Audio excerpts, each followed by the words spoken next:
At our New Year's Eve dinner, my son raised his glass and said, "I hope this is Dad's last New Year in this house." Everyone laughed. I smiled back. I caught the hidden threat in his words. But I stayed calm. What they didn't know was that I'd already made one phone call, and the next morning when police cars pulled into my driveway, his entire world collapsed. Hello everyone, thanks for joining us. Please like, subscribe, and let me know in the comments which country or city are you tuning in from. A gentle note, this tale blends dramatized scenarios with educational insights. If names or settings seem familiar, it's entirely by chance, though the lessons here are profoundly important. The phone rang on a cold November morning, the kind of cold that settles deep into your bones when you live alone in a house built from stone. I was standing by the kitchen window, watching frost creep across the apple trees, when the sound cut through the silence. For a moment, I thought about letting it go to voicemail, but something made me cross the room and pick up the receiver. "Dad!" I froze. It was Brandon's voice, my son, who hadn't called in 4 months. Not since that bitter argument back in July when he'd stood in this very kitchen and told me I was being stubborn, that I was wasting my life holding on to land I was too old to manage. "Brandon," I said carefully, "this is a surprise." There was a pause, and then his voice came through again, softer this time. Almost warm. "Dad, I'm sorry. I've been thinking a lot about what I said, and I was wrong. I shouldn't have pushed you like that." I didn't say anything, just waited. In 64 years, I'd learned that silence often tells you more than words ever could. "I was wondering," Brandon continued, "if maybe we could come see you for New Year's. All of us, Vanessa, Ethan, Lily. The kids miss their grandpa. I miss you, Dad. I want us to have a fresh start. A fresh start." The words hung in the air like morning fog over the Columbia River. Part of me wanted to believe him, wanted to believe that my son had come to his senses, that family still meant something. But another part of me, the part that had spent 8 years learning to trust my own instincts, held back. "That would be nice," I heard myself say. "Really nice." "Yeah, that's great, Dad. We'll plan on it then. I'll call you next week with details." After we hung up, I stood there with the phone still in my hand, staring out at the orchard that stretched across 220 acres of Wenatchee Valley. Beyond the bare branches, I could just make out the Cascade Mountains rising against the pale November sky. To understand why that call shook me the way it did, you need to know who I am. Not just my name, Thomas Hargrove, though most folks call me Tom, but the life I've built here over the last 40 years. I bought this land in 1985, the same year Brandon was born. My wife Caroline was pregnant then, glowing with determination. We were young and broke, and probably a little crazy, sinking everything we had into 220 acres of rocky Washington soil and a stone farmhouse that dated back to the 1920s. The place needed everything: new roof, new plumbing, a barn that didn't lean like a drunk on Saturday night. But Caroline saw what it could be. She always did. We planted the first apple trees that spring, working side by side until our backs ached and our hands bled. Honeycrisp, Gala, Granny Smith. We built this orchard row by row, season by season, while Brandon grew from a baby into a boy who loved to run between the trees, his laughter echoing across the valley. Then came Grace 3 years later. Our daughter, who looked so much like her mother, it sometimes made my chest tight just to see her smile. She inherited Caroline's practical mind, her gift for numbers and planning. Grace managed the bookkeeping while I handled the physical work, the pruning, the spraying, the harvest. For 33 years, Caroline and I worked this land together.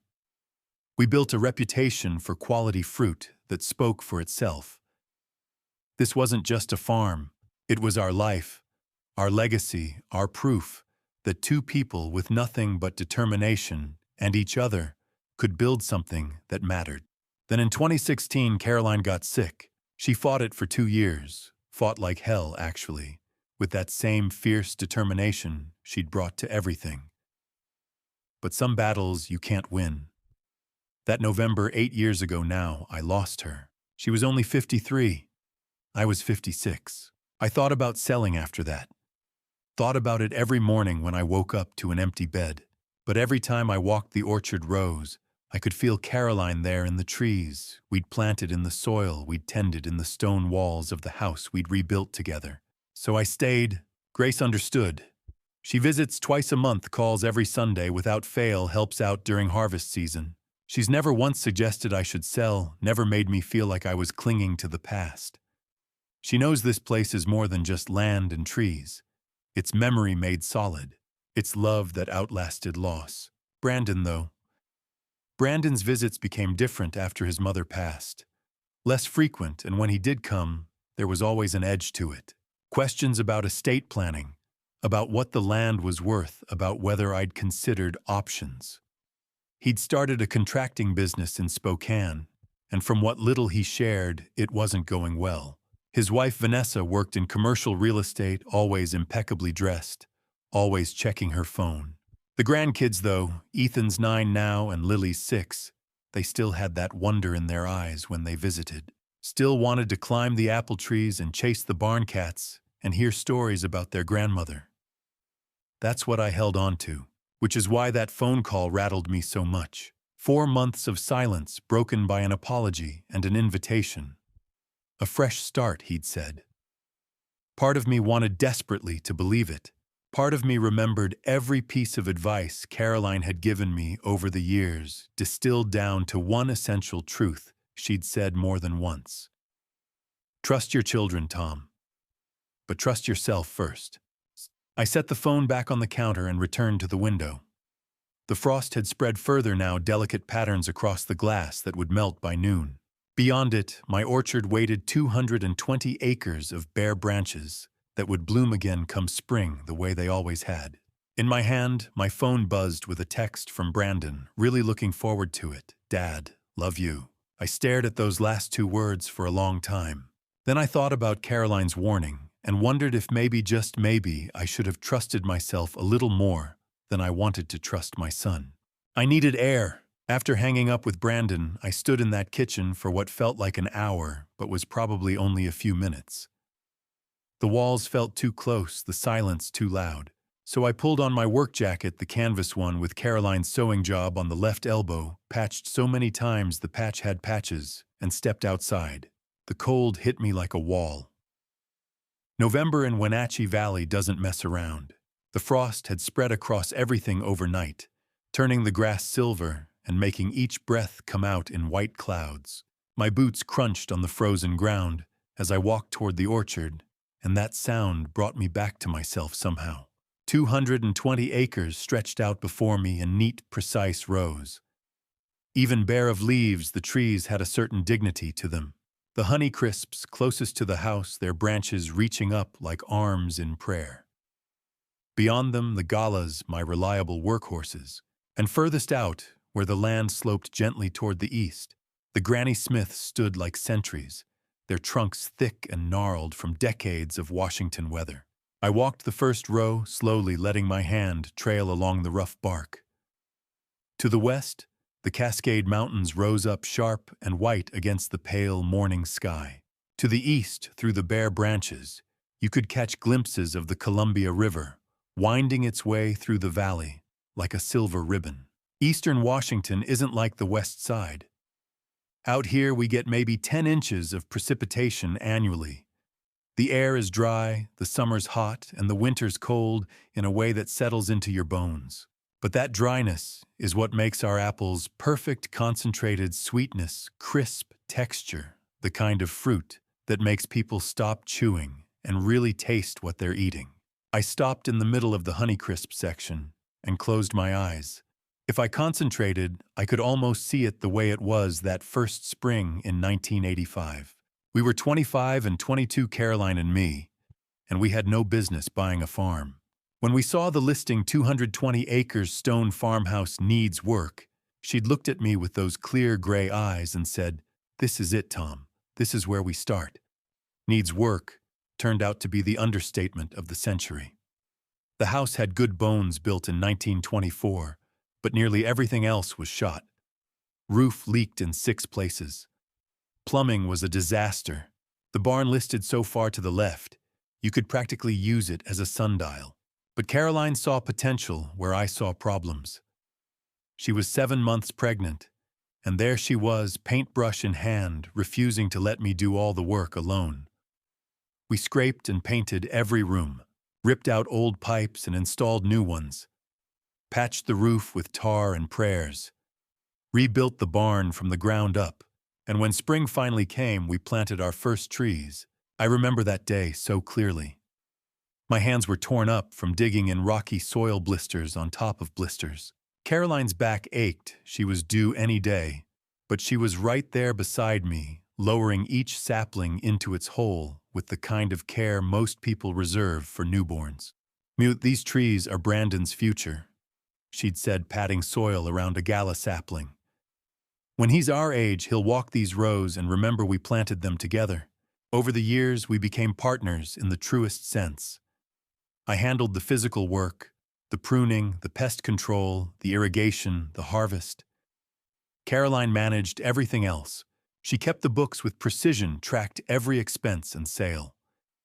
She negotiated with buyers, organized farmers' markets, baked apple pies and apple butter to sell alongside the fresh fruit. She was my strength when I wanted to quit. There were bad years, late frosts, early heat waves, hailstorms that stripped the trees bare. But Caroline would sit at that kitchen table running the numbers, and she'd look up at me with absolute certainty and say, "We'll make it work, Tom. We always do." Then came 2014. She started feeling tired, bone tired, the kind that doesn't go away with sleep. The diagnosis came in January 2015, advanced stage poor prognosis, treatment options limited. Caroline fought for 2 years. She never complained, not once, just kept managing the books from her hospital bed, kept asking about the harvest, kept telling me to make sure I pruned the galas correctly come spring. November 2016 brought the first snow early. I remember standing at the bedroom window watching fat flakes drift down onto the orchard. Caroline was in bed thinner than I'd ever seen her, but she smiled when she saw the snow. "The trees will rest now," she whispered. "That's good." She slipped away that night with the snow still falling and the orchard settling into its winter sleep. For a while I thought about selling, but every time I walked these rows I felt Caroline here, in the trees we'd planted together, in the stone walls we'd rebuilt, in the soil we'd worked, until it became something that could sustain life. Over the years, developers started circling. I've had offers, good ones. Last year, someone went as high as 4.2 million cash, closed in 30 days. I turned them all down. This isn't just land. This is Caroline. This is Brandon's first steps between the apple trees and Grace learning to drive on the dirt roads between sections. This is 33 years of marriage, of building something that matters. When I finally walked back to the house, I stopped in the living room. There on the mantel above the fireplace sits a photograph in a simple wooden frame, Caroline young and glowing, holding infant Brandon in her arms. She's looking down at him with such fierce love that it makes my chest ache even now. Behind her, through the window, you can just see the young orchard, our first trees, barely more than saplings. I stood there for a long time studying that photograph, and I wondered, does he remember? Does my son remember how much his mother loved this place? Does he understand that when she looked at these trees, she was seeing his future? Or has he forgotten the way we all forget the things that matter most until it's too late? The phone rang at 9 o'clock Sunday morning, right on schedule. I was at the kitchen table with my second cup of coffee, and the Wenatchee world spread out in front of me, though I'd been staring at the same article for 10 minutes without actually reading it. My mind kept drifting back to Brandon's call, turning it over and over like a stone in my pocket. But when I picked up and heard Grace's voice, warm and familiar as an old sweater, something in my chest loosened. "Morning, Dad. How are you holding up?" That was Grace. Always checking in, always genuinely wanting to know. Not "how are you" as a formality, but as a real question that deserved a real answer. "Oh, you know," I said, pushing the newspaper aside. Same as always. How's the semester going? Busy. I've got a seminar on medieval monasticism that's kicking my tail 18 undergrads who think monks just sat around copying manuscripts and drinking beer. She laughed, and the sound was so much like her mother's that I had to close my eyes for a second. How's the orchard? Did that frost we had Thursday do any damage? Nothing serious. Few small branches down on the Honeycrisps, but the trees are dormant anyway. We fell into our usual rhythm, her telling me about her research, me telling her about the farm. Grace taught history at Washington State University's Spokane campus, specializing in medieval Europe. She visited twice a month, like clockwork, always helping out with whatever needed doing. During harvest season, she'd take a week off and work alongside me and the hired crew. And she'd never once, not once in 8 years, suggested I should think about selling the farm. She understood, the way Caroline had understood. So, Grace said, and I heard the shift in her tone, casual conversation, moving toward something more serious. Anything new happen this week? I hesitated. Took a sip of coffee that had gone lukewarm. Brandon called. Silence on the other end. Not the comfortable silence of someone thinking, but the loaded silence of someone trying to decide what to say. Did he? Grace finally said. Not a question. A statement flat and careful. A Thursday morning, out of the blue. I tried to keep my voice neutral. Said he wanted to apologize for how things went in July. Asked if they could come visit for New Year's, him and Vanessa and the kids. More silence. Then, Dad. Be careful. Careful, Grace, he's your brother. I know who he is. Her voice was still gentle, but there was steel underneath. I also know he only calls when he wants something. I felt my jaw tighten. That's not fair. People can change. Maybe he's been thinking about family.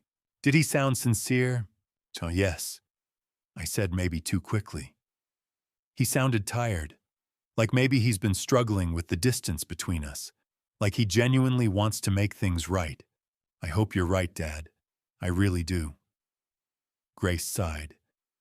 But you need to understand something. After Mom passed away, I was here. I saw what happened. Brandon changed. Not slowly, it was almost immediate. At the funeral, he was asking you about the estate, about whether you'd had the land appraised recently. He was concerned. He was calculating. Grace's voice was sad more than angry. Dad, I love my brother. I want to believe the best about him. But his visits became different. Every time he came by, there were questions. Had developers contacted you? Had you thought about what happens to the farm when you're gone? I opened my mouth to argue, but she kept going. And then there's the money situation.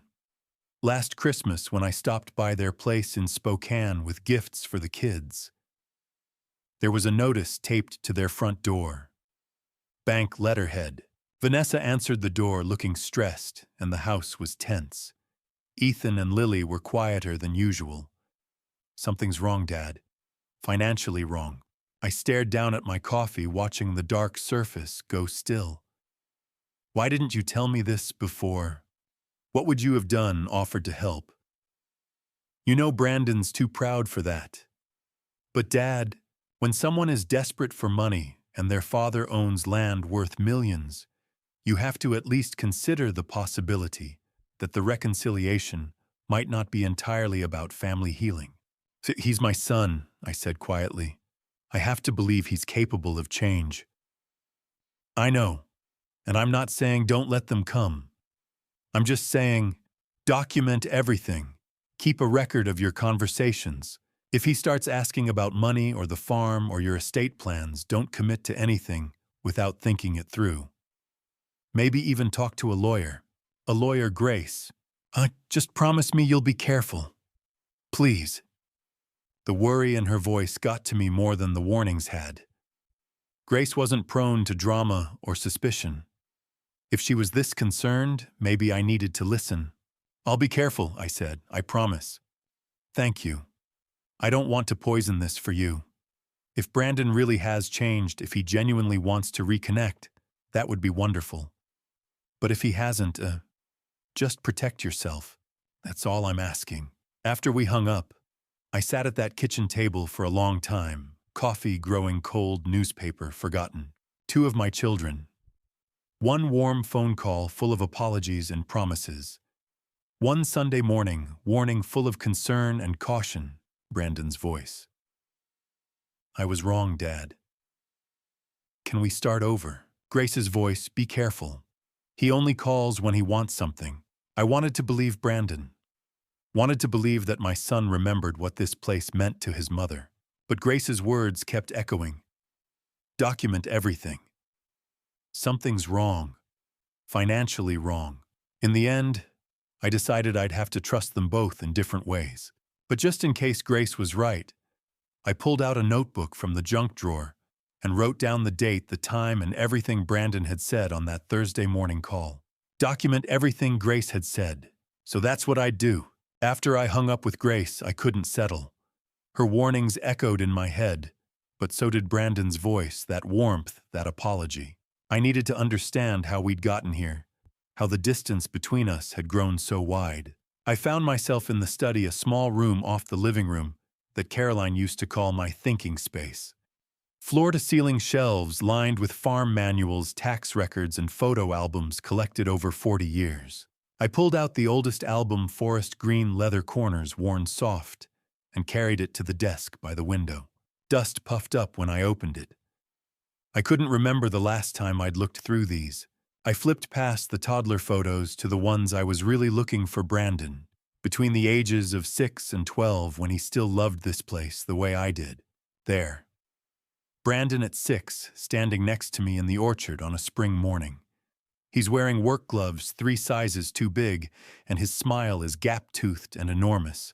I'd been teaching him how to prune the lower branches on the galahs, and he'd taken to it with such serious concentration. Like this dad, he'd asked 100 times that morning. Just like that, buddy. I turned the page. Brandon at 8, halfway up a Honeycrisp tree, looking down at the camera with pure joy. Caroline had taken that photo, her voice calling up to him. Brandon Joseph Hargrove, you get down from there before you break your neck. Another page. Brandon at 10 during his first real harvest. His face smeared with apple juice, his arms full of Granny Smiths, looking so proud. He'd worked from sunrise to sunset that day, refusing to quit even when I told him he could take a break. I want to help, he'd insisted. This is our farm, Dad. I'm supposed to help. And then one more Brandon at 12, standing in front of the barn, hands on his hips, in an unconscious imitation of my own stance. Caroline had written a caption below it in her neat handwriting. Brandon says he wants to run this place someday. I think he means it. I closed my eyes, feeling that familiar ache in my chest. Where did that boy go? Brandon had been a good student, good enough to get into Washington State University on a partial scholarship. He'd chosen business administration, not agriculture, which had disappointed me at first, but Caroline had been practical. Well, let him find his own way, she'd said. Maybe he'll come back to farming with business skills we never had. He'd met Vanessa during his junior year. They'd married in 2010, a small ceremony in Spokane that felt more like a business merger than a celebration. He'd started his contracting business right after graduation, residential construction, focusing on starter homes. For the first few years, he'd done well. Built 3 houses his first year, then 5, then 7. Then Caroline got sick, and everything shifted. Brandon's first visit after the funeral was in December 2016, just 3 weeks after we'd lost her. I'd expected him to want to talk about his mother, to share memories, but instead, he'd walked through the house like he was taking inventory. Have you had the property appraised recently? What's the estate plan look like? Who inherits if something happens to you? I'd been too numb to be offended, too deep in my own fog of loss to recognize what was happening. But looking back now, I could see it clearly, the moment my son stopped seeing me as his father and started seeing me as an obstacle between him and something he wanted. The visits after that followed a pattern.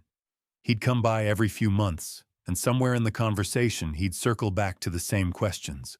Had developers contacted me? Had I thought about what I'd do with the farm as I got older? Did I know what the land was worth now? Each time I'd shut him down. Each time the distance between us grew a little wider.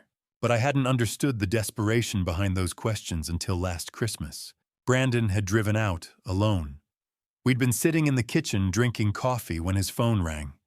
He'd glanced at the screen, his face going tight, and excused himself to take it in the barn. I hadn't meant to eavesdrop. But the barn door hadn't latched properly, and sound carries in the cold air. I just need more time. Brandon's voice strained in a way I'd never heard before. Tell him I'm good for it. Please, just another month. A pause. I know what I said. I know. But the deal fell through. Just give me until February. And I swear. His voice cracked, and I'd backed away from the window, feeling like I'd intruded on something private and shameful. Later, when Vanessa had arrived to pick him up, I'd heard them in the kitchen while I was in the living room. This is the last time, Brandon. Vanessa's voice sharp as broken glass. I can't keep covering for you. We're going to lose everything. The house, the business, everything we've built. When they came out, Vanessa's smile was brittle, and Brandon's face was pale. I'd walked them to the door, hugged my son, and watched them drive away with a sick feeling in my stomach. But I hadn't asked, hadn't wanted to know. I looked down at the photo album again, at 12-year-old Brandon promising to run this place someday. What had happened? Business failure, that much seemed clear. But how bad was it? And why hadn't he just told me? Maybe losing his mother had finally hit him, I thought. Maybe 4 months of silence had been him working through grief, realizing that life was too short to stay angry. Maybe that phone call was genuine. I wanted to believe that. Needed to believe it. I closed the album carefully and placed it back on the shelf. He's my son, I thought. Whatever's happened to him, he's still my son. That boy is still in there somewhere. I can't give up on him. As I left the study, I glanced back at the shelf. The album with young Brandon's photo on the cover, smiling, gap-toothed, and fearless. I hope you're right about wanting to start over, I said quietly.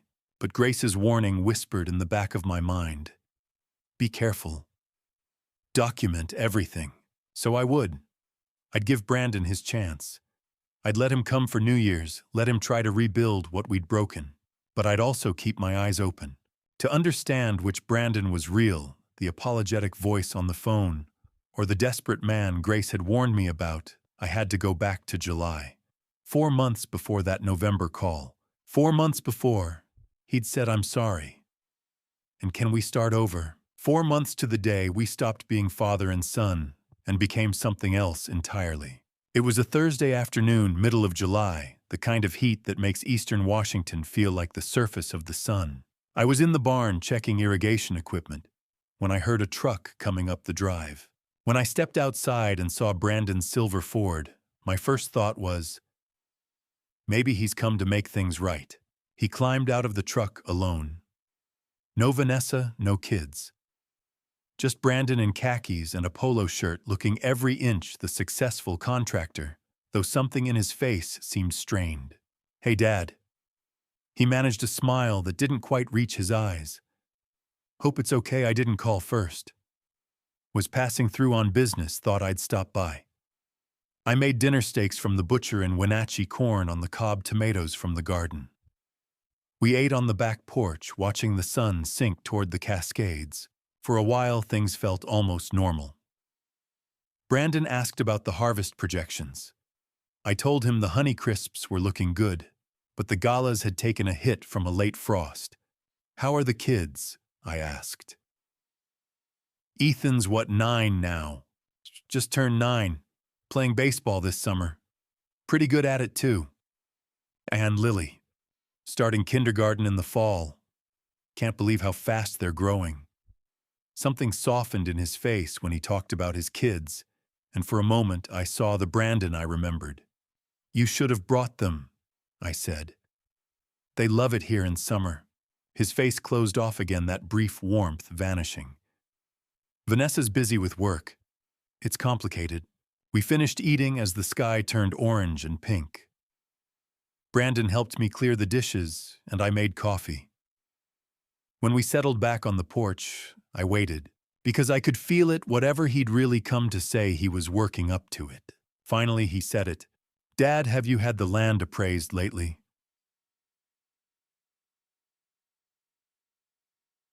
I set my coffee down carefully. "Why do you ask?" There's a developer in Spokane, really reputable guy, handled some big projects in the valley, and he's been buying up orchards." Brandon leaned forward, elbows on his knees, offering incredible terms. Cash deals well above market value, quick closings. Some of the families have been able to retire early, travel, really enjoy their lives. I didn't say anything. Just watched him. Watched the way he couldn't quite meet my eyes.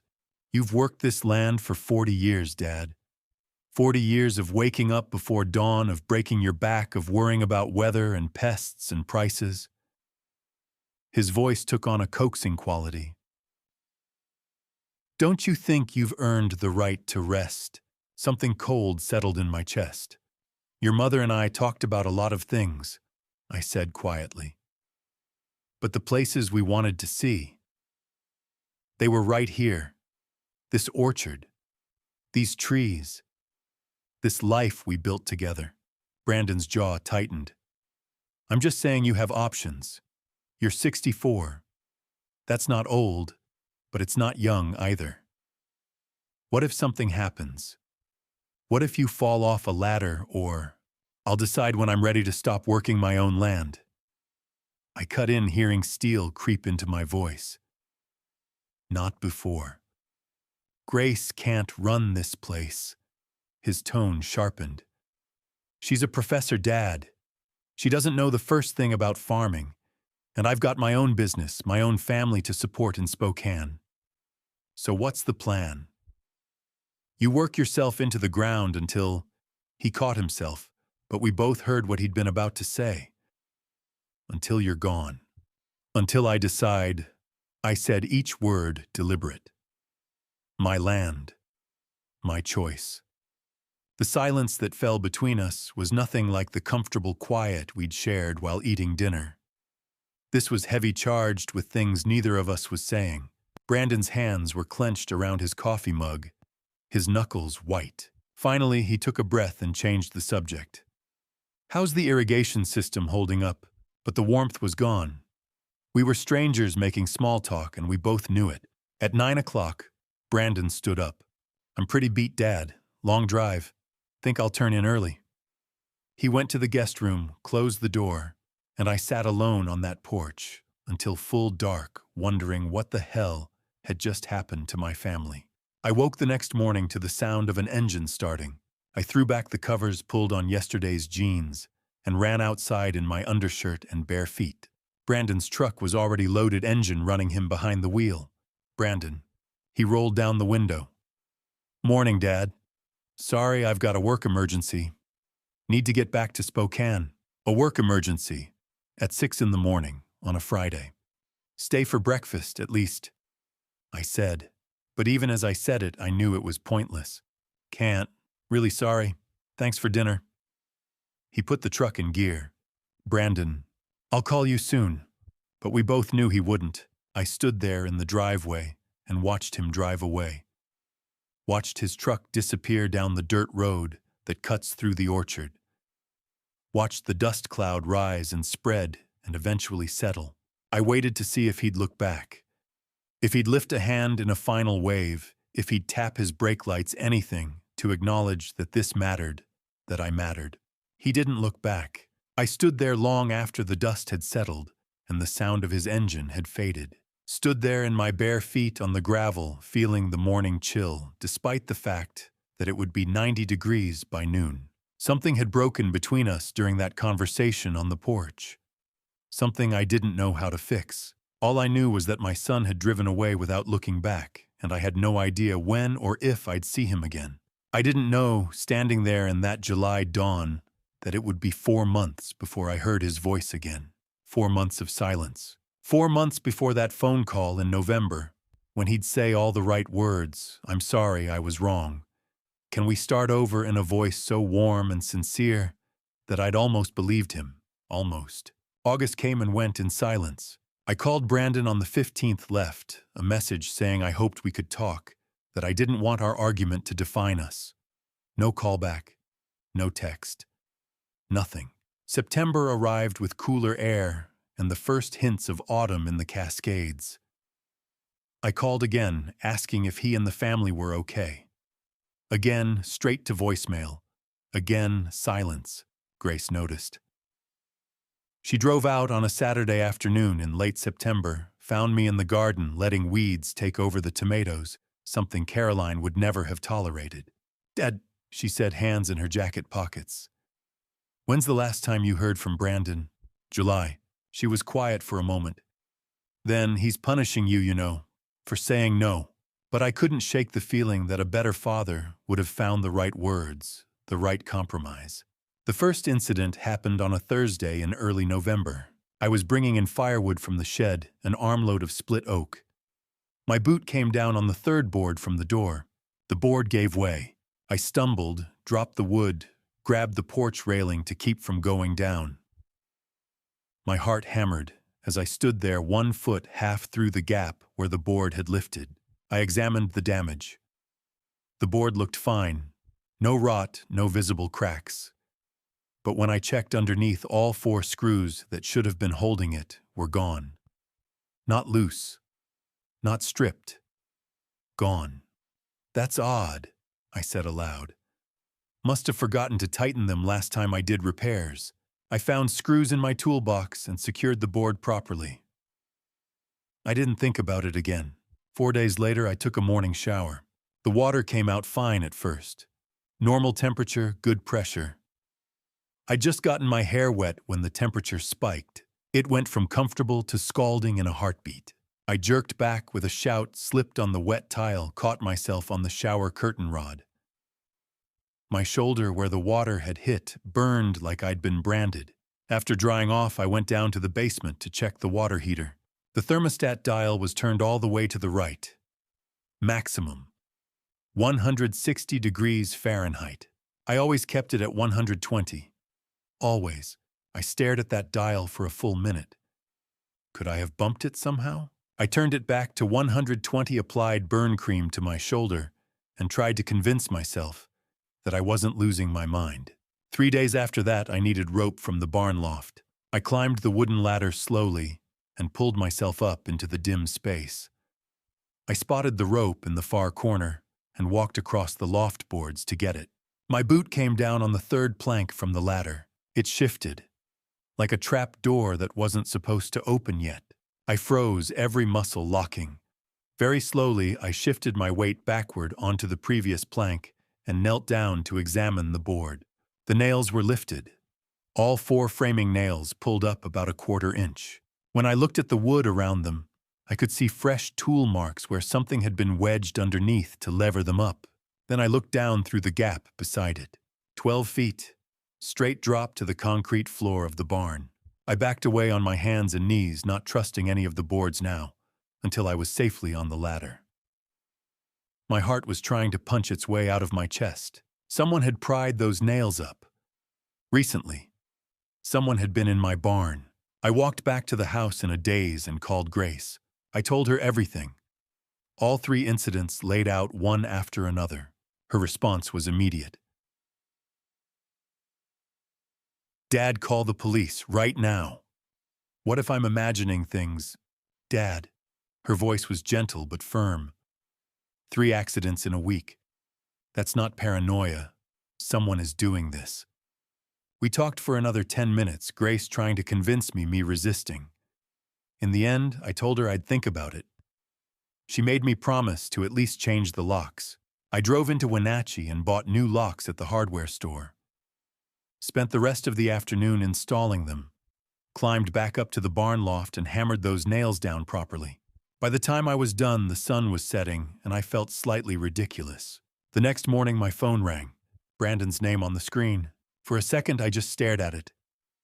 4 months of silence, and now, I answered. Huh. His voice was warm, warmer than it had been in July. Dad, I'm sorry. I've been thinking a lot, and I was wrong. About July, about pushing you. I shouldn't have done that. The apology I'd been waiting for. I was wondering, he continued, if maybe we could come see you for New Year's. All of us, Vanessa, Ethan, Lily. Start fresh. Would that be okay? My suspicion, the fear that had been building over the past week, melted like frost in sunlight. That would be wonderful, I heard myself say. Maybe I had been paranoid. Maybe the accidents were just that, accidents. Maybe my son really had spent 4 months thinking about our relationship and decided to try again.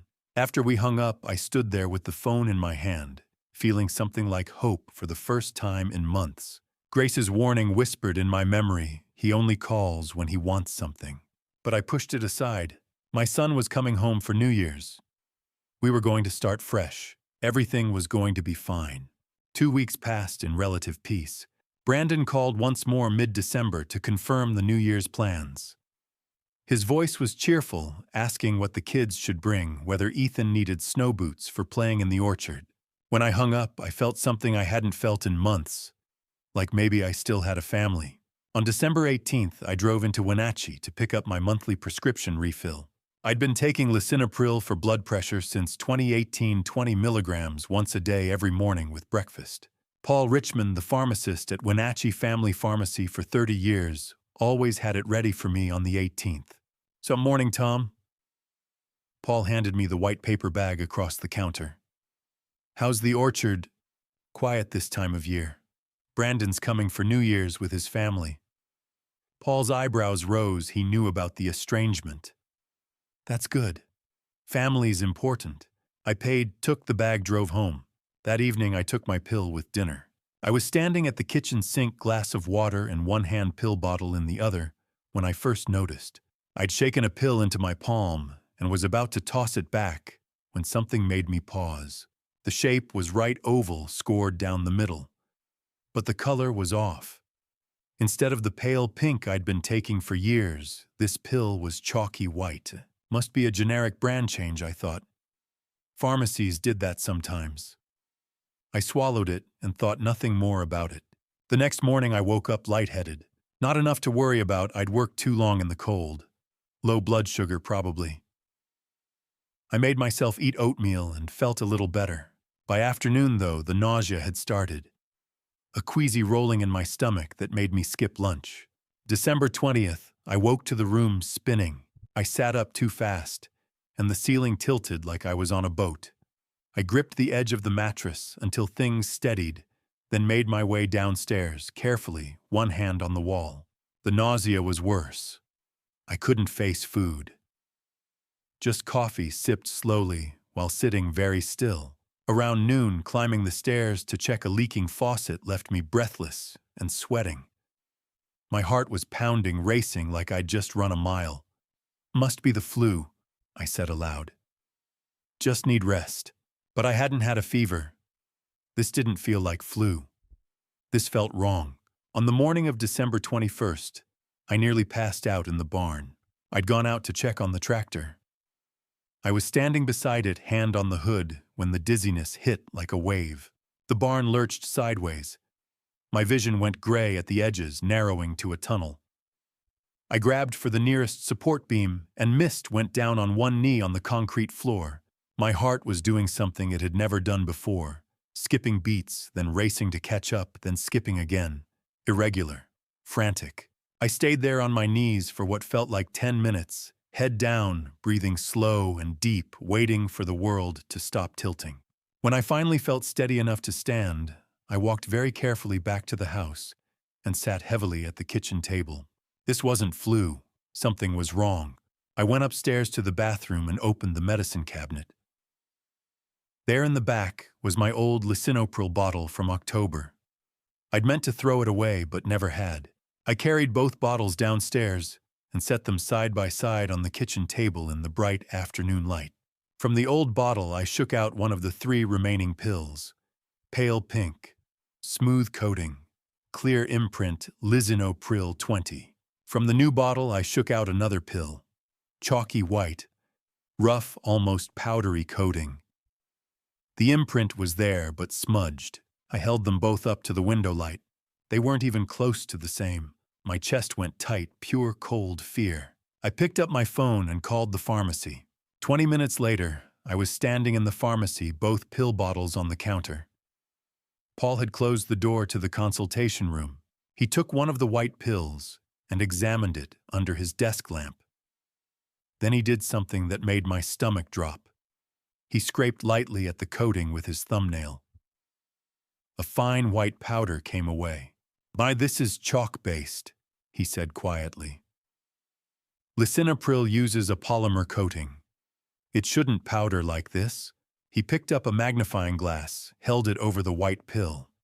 "See how this imprint is smudged, like someone pressed it into a soft mold, not stamped it mechanically. The real pharmaceutical imprints are clean, precise. This is crude." He looked at me, his face pale. "Tom, these are counterfeit. Someone replaced your medication. You need to stop taking these immediately, and you need to call the police." My hands were shaking. I looked down at the two bottles, pink pills that had kept my blood pressure stable for years. White pills that had made me dizzy, nauseous, that had nearly made me pass out in my own barn. I thought about the porch board with missing screws, the scalding shower, the barn loft with lifted nails. 4 incidents now.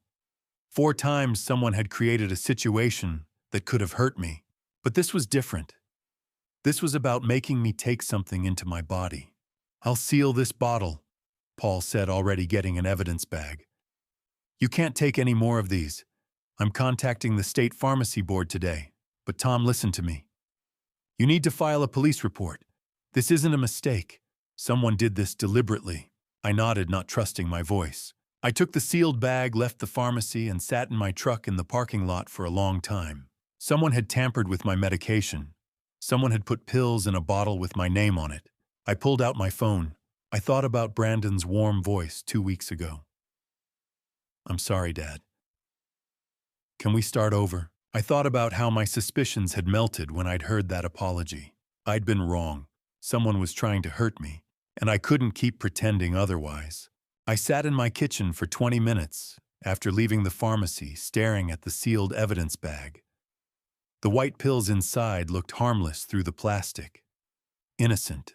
Finally, I pulled out my phone and called Grace. She answered on the first ring. "Dad, what's wrong?" "Grace, I need you to come here. Now. Don't tell Brandon. Don't tell anyone. Just come." There was a pause.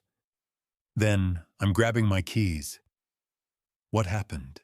"Just come, please." She made the drive from Spokane in an hour and 20 minutes.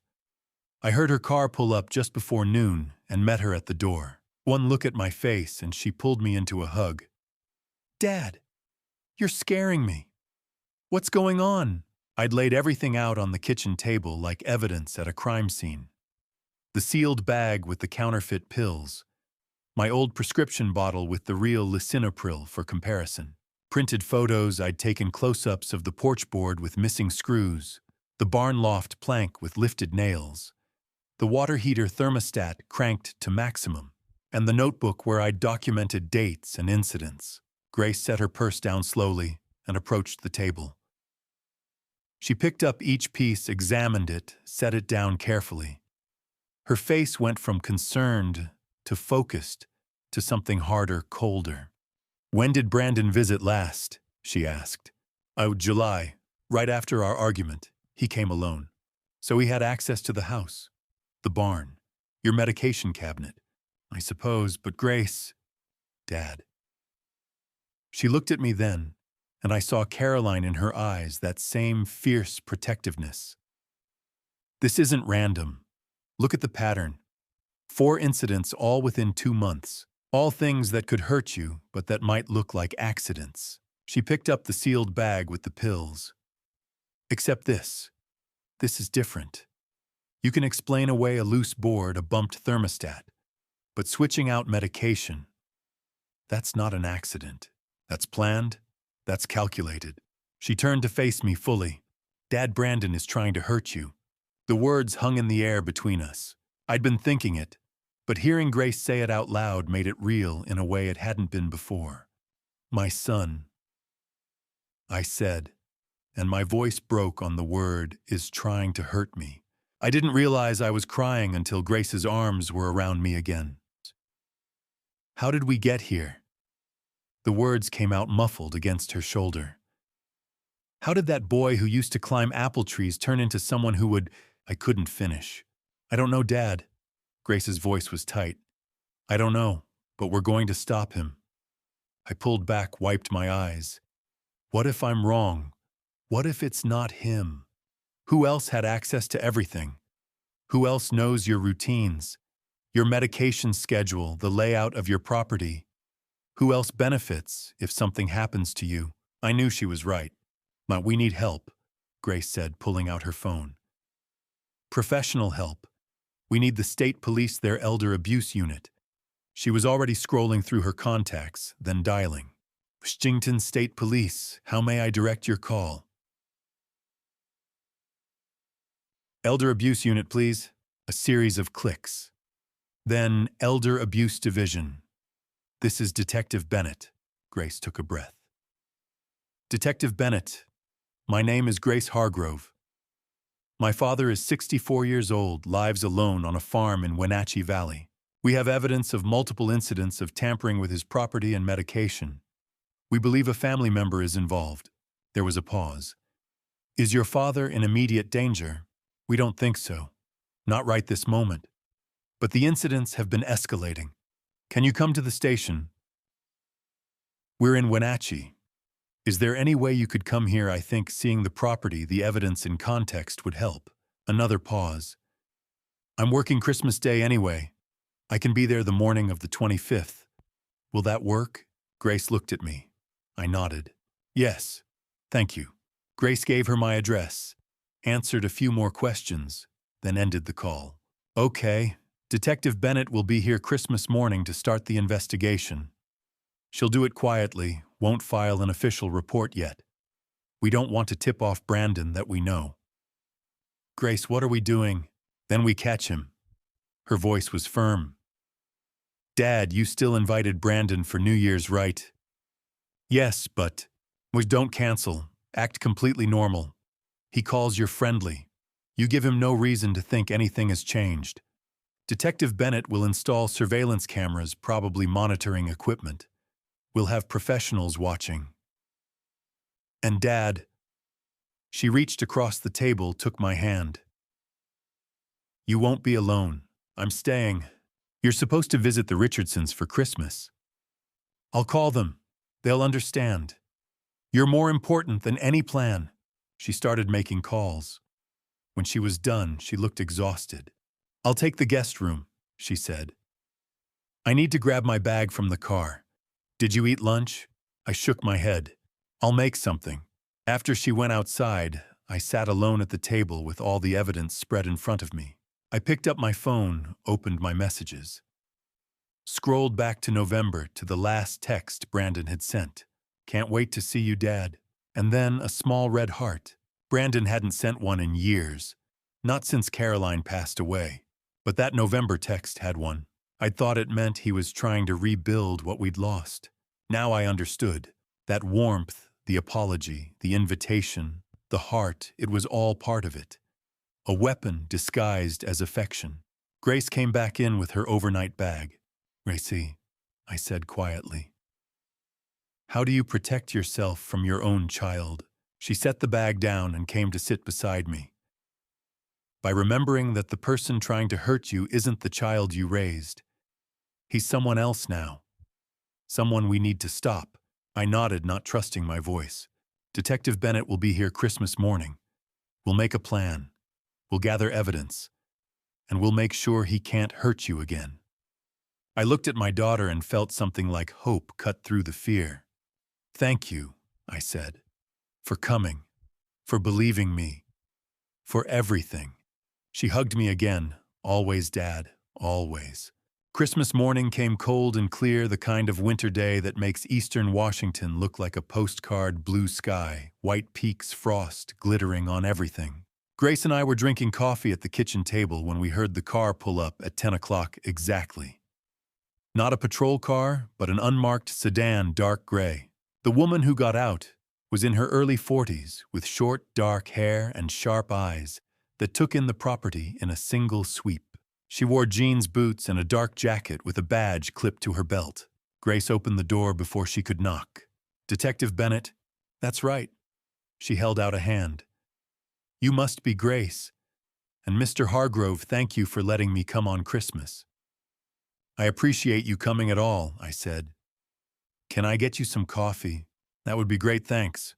She sat at the kitchen table, pulled out a leather notebook and a small recording device. "I'm Detective Laura Bennett, Washington State Police Elder Abuse and Vulnerable Persons Unit. I've been doing this for 15 years. I want you to know that you did the right thing by calling, and we're going to take this seriously." Something in my chest loosened at those words. "Call me Tom," I said, setting a mug of coffee in front of her.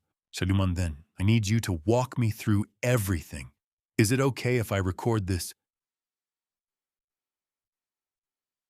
I nodded. She clicked on the recorder. I told her everything.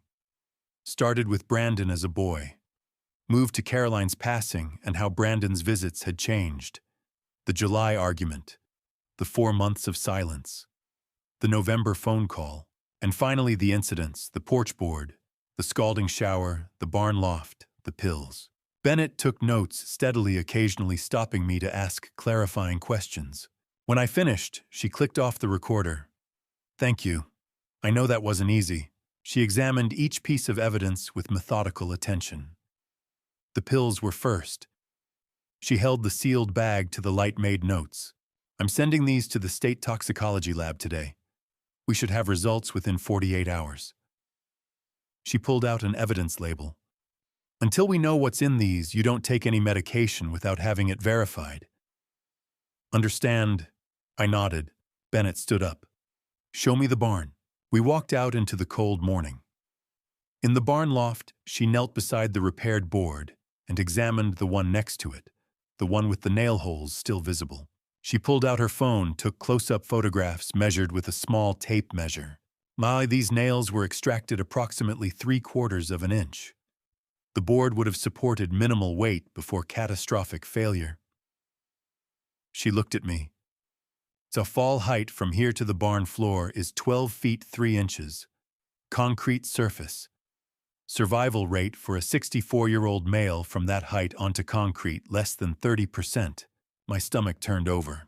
Back in the kitchen, she documented the water heater and the porch board with the same methodical attention. When she was done, she sat back down. "Tom, I want you to understand what we're looking at here. Elder financial abuse typically follows a pattern. It starts with pressure questions about assets inheritance. When the victim refuses to comply, the abuser escalates, creates situations that look like accidents. And when those don't work," she gestured to the pill bottle, "they move to more direct methods." "The phone call in November," Grace said. "That was part of it, wasn't it?" "Young classic grooming behavior. The goal is to lower the victim's defenses, rebuild trust, create an opportunity." Bennett looked at me. That warm, apologetic call, that invitation to New Year's that was calculated. I felt cold all over. Bennett reached for her bag and pulled out a manila folder. "I obtained a warrant yesterday for Brandon's financial records." She slid several sheets of paper across the table. "Your son filed for Chapter 11 bankruptcy on April 18th of this year. Total liabilities, $580,000.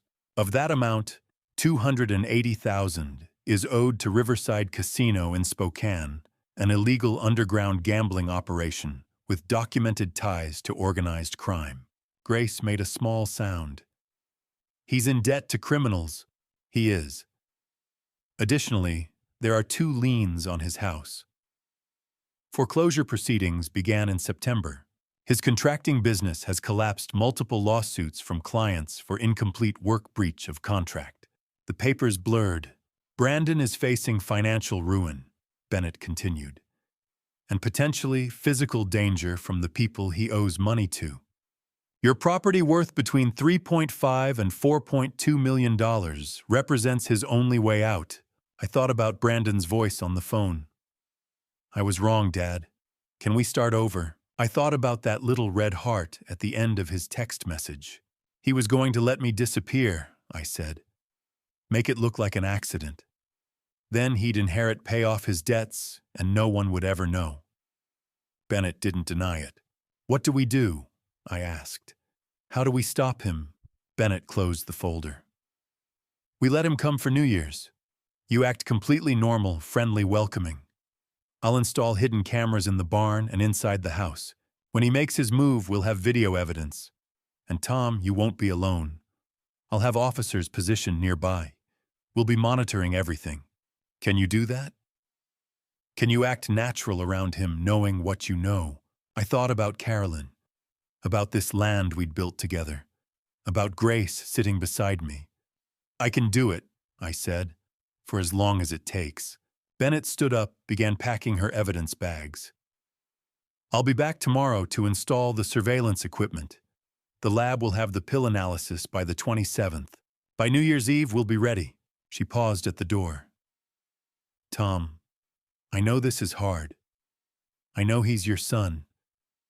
But the person who's coming here for New Year's, that's not the child you raised. That's someone else. Someone we need to stop. After she left, Grace and I sat in the silent kitchen. Dad, Grace said quietly, we're going to get through this. I nodded. But all I could think about was that little red heart at the end of Brandon's message, and how something that used to mean love had become the symbol of a threat I never saw coming. If you've made it this far, let me know you're still here. Comment alone if you believe Brandon planned everything by himself, or manipulated if you think someone was controlling him from the shadows. Quick reminder, upcoming scenes contain dramatized elements that may not reflect exact events. If you'd rather not continue, now is a good time to pause. 2 days after Christmas, Detective Bennett returned with a folder twice as thick as before. Grace and I were at the kitchen table when we heard her car pull up. Through the window, I watched her get out folder tucked under one arm, expression serious. She didn't waste time with pleasantries. Tom, Grace, there's someone else involved. Someone I need you to know about. I felt my stomach drop. Someone else. Bennett opened the folder and spread several sheets across the table. At the top was a DMV photograph of a woman I'd never seen before. Dark hair, sharp cheekbones, eyes that looked intelligent and cold. Mid-30s. Professional clothing.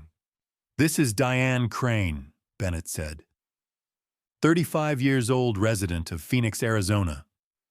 According to her social media, she's an investment consultant specializing in real estate portfolios. Bennett pulled out another sheet, a criminal background check with multiple entries. In reality, her Arizona real estate license was revoked in 2021 for fraudulent transactions. She has convictions for wire fraud in 2019, check kiting in 2020, and she's currently under investigation for identity theft in multiple states. I stared at the documents. What does she have to do with Brandon? Everything, Bennett said quietly. Your son has been involved with this woman since June, and I believe she's the one who orchestrated this entire plan. Bennett laid out phone records, pages of call logs, and text message metadata. Since June 14th, there have been 247 documented communications between Brandon's cell phone and Diane Crane's number. They started slow in June. By July, they were talking 30 times a month. By December, it was daily. She pulled out a calendar marked with highlighter. June 14th, your son attended a real estate networking event in Spokane. Diane Crane was a featured speaker on creative financing for distressed properties. Distressed properties, Grace said. You mean properties owned by people in financial trouble? Exactly. She targets vulnerable people, usually middle-aged men with business failures, gambling problems, debt. She gains their trust, then manipulates them into criminal activity while positioning herself to benefit. Bennett pulled out printed photographs from social media. The first showed Brandon and Diane at what looked like a casino. They were smiling, his arm around her shoulders. August 20th, Riverside Casino in Spokane. The same establishment where your son now owes $280,000. The second photo was from Las Vegas. Brandon and Diane again closer this time, his hand on her waist. September 15th, a weekend trip to Las Vegas. Your son charged $4,000 to a credit card that was already maxed out.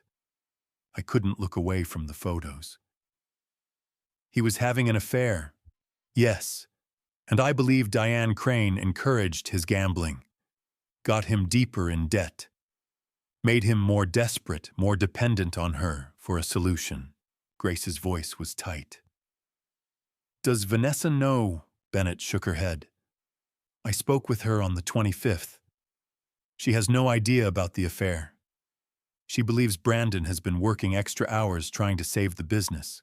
She knows about the financial stress but thinks it's temporary. She and your grandchildren are victims in this too. I felt something loosen in my chest. At least Vanessa and Ethan and Lily weren't part of this nightmare. Bennett pulled out text message transcripts printed in small type. These are the most damning pieces of evidence. She laid them out one by one. The first was dated November 10th, from Diane Crane to Brandon. He needs to trust you. Be warm. Make him believe. This only works if he invites you back. November 10th, the day before Brandon had called me with that warm, apologetic voice.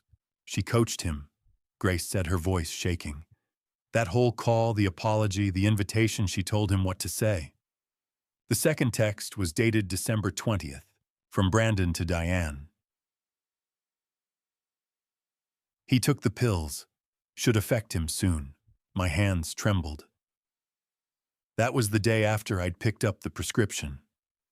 The day I'd started feeling dizzy and sick. The third text made my blood go cold.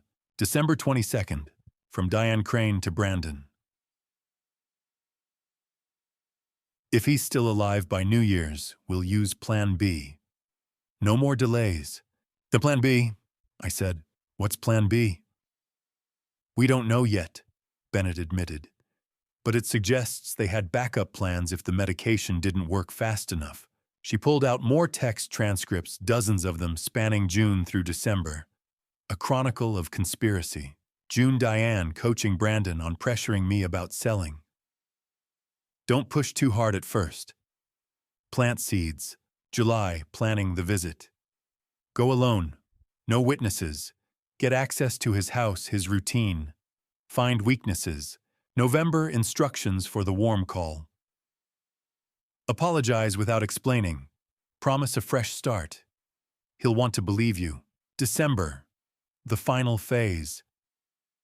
The pills will take a week, maybe two. When he's weakened, the fall will look natural and running through multiple messages. Once this is done, we're free. You pay off the debts, we disappear together. Mexico, maybe. I set down the papers. My son's words. His plan. So Brandon didn't think of this alone, I said. No, Bennett said. Diane Crane has a history of this. She finds vulnerable men, isolates them, makes them dependent on her, then directs them toward criminal activity. But Tom, your son, made choices. He's 40 years old. He chose to get involved with this woman. He chose to listen to her. He chose to tamper with your medication. Diane Crane is the primary offender, but Brandon is responsible for his actions. I knew she was right. What happens to her? Grace asked. We're arresting both of them. On January 1st, at the same time we arrest Brandon here, Phoenix police will pick up Diane Crane in Arizona. Coordinated arrests mean neither can warn the other. After she left, I sat at the table staring at Diane Crane's DMV photo. This woman who'd looked at my son and seen opportunity, But even as I stared at her cold eyes, I couldn't make myself believe she was the only one responsible. Brandon had written those texts. Brandon had tampered with my medication. Brandon had chosen this path. Diane Crane might have opened the door, but my son had walked through it willingly. The next evening, Grace and I sat at the kitchen table watching Bennett's team install the last surveillance camera in the barn when her phone rang. It's the state lab, she said, setting the phone on speaker. You need to hear this. This is Dr. Sarah Collins, Washington State Toxicology Lab. A woman's voice came through, professional and precise. I'm calling with results on the medication sample submitted December 25th. I stared at the phone. Those pills that had made me dizzy and sick. We analyzed the sample using mass spectrometry and gas chromatography. The findings are definitive. Dr. Collins paused. Sample contained potassium chloride at 40 milliequivalents per dose and hydrochlorothiazide at 25 milligrams. Expected composition for the labeled medication, lisinopril, was completely absent. This is a total substitution, zero therapeutic medication present. And Bennett leaned forward. Can you explain the significance? Potassium chloride at this dosage would significantly elevate blood potassium levels. The hydrochlorothiazide would exacerbate potassium retention. Together they create hyperkalemia, dangerously elevated potassium in the bloodstream. In a 64-year-old male with hypertension, symptoms would include irregular heartbeat, muscle weakness, nausea, difficulty breathing, and progressive cardiac arrhythmia.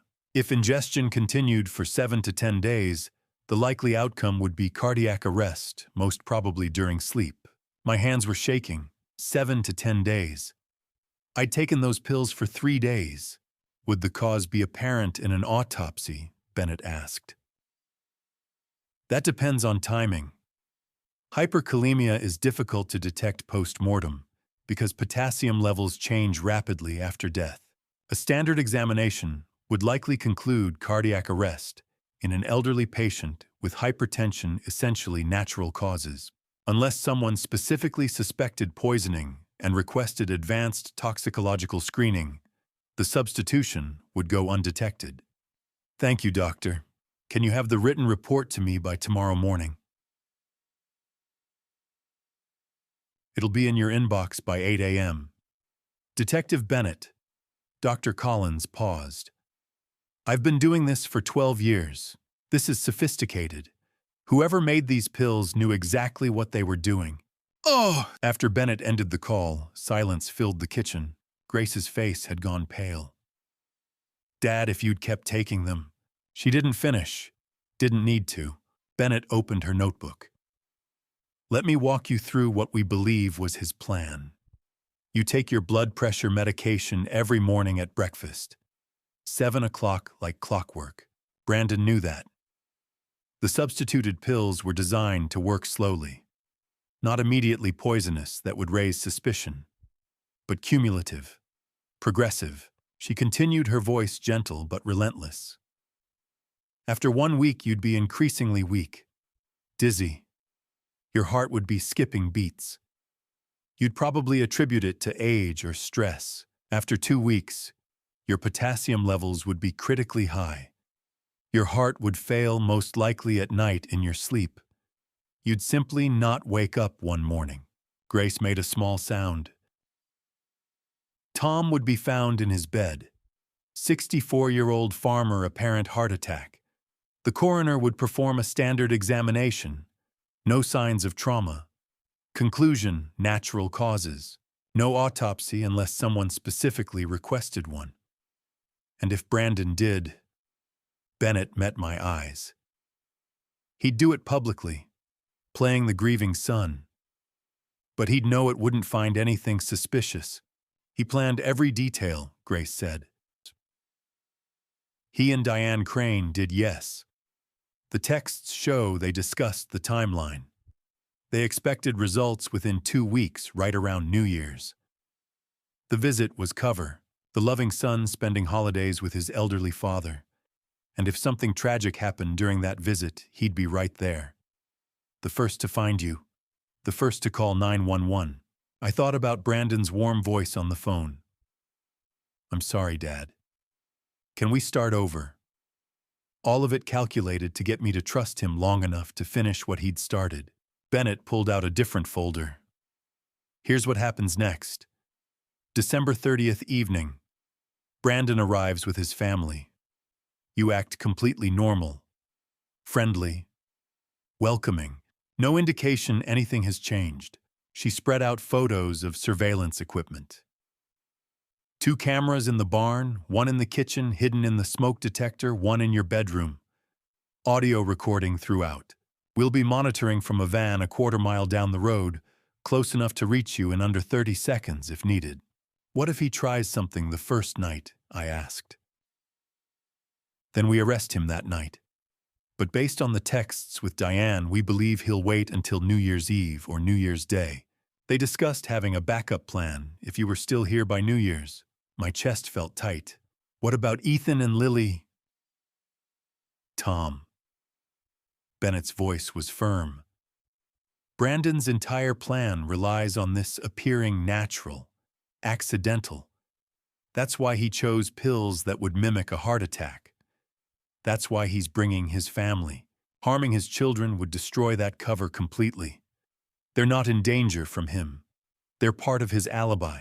I wanted to believe her. 72 hours, Tom. That's all we need. 3 days of acting normal. And then on January 1st at 7 a.m., we end this. Brandon will be arrested here. Phoenix PD will arrest Diane Crane simultaneously. Neither will have a chance to warn the other. She stood to leave. You're doing the right thing.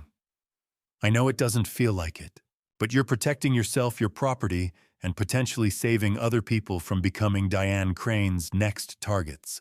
After she left Grace and I sat in the kitchen as darkness fell. Just 1 more week, Grace said softly. Then it's over. I looked at Caroline's photograph on the mantel, the one where she was holding infant Brandon. I'm doing this for you, I said to her image. For the land you loved. For everything we made together.